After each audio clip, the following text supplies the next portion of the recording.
Тарихқа кері шегініп ата заңымыздың қалыптасу тарихынан біраз қызықты деректер бөліссек.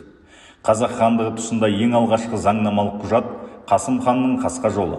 Онда ғасырлар бойы тұтастай қалыптасқан көшпелілер өмір салтына өзгерістер мен ережелер енгізді.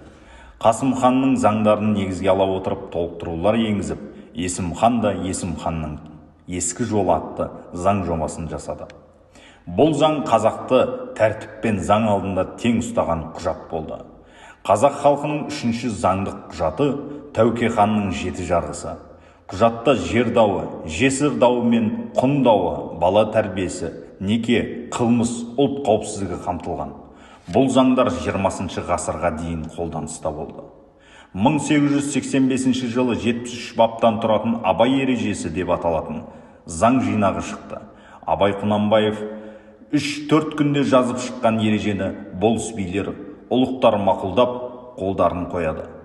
Тұңғыш қазақ конституциясының жобасы әзірленген Құлбек Сырттанов 1911 жылы қазақ елінің ұстабы деп аталатын 4 бөлімдік жоба әзірледі.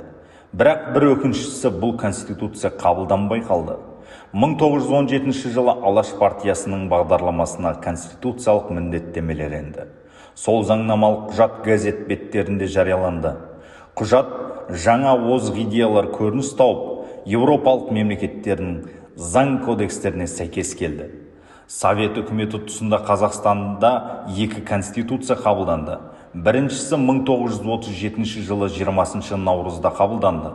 Бұл құжат бойынша Кеңес одағының құрамында Қазақ КСР құрылды. Екінші заңнамалық құжат 1978 жылы бекітілді. Тәуелсіз Қазақстанның тұңғыш конституциясы 1993 жылы әзірленді. Ал қазіргі конституциямыз 1995 жылы 30 тамызда қабылданды. Конституциямыз 9 бөлім 99 баптан тұрады.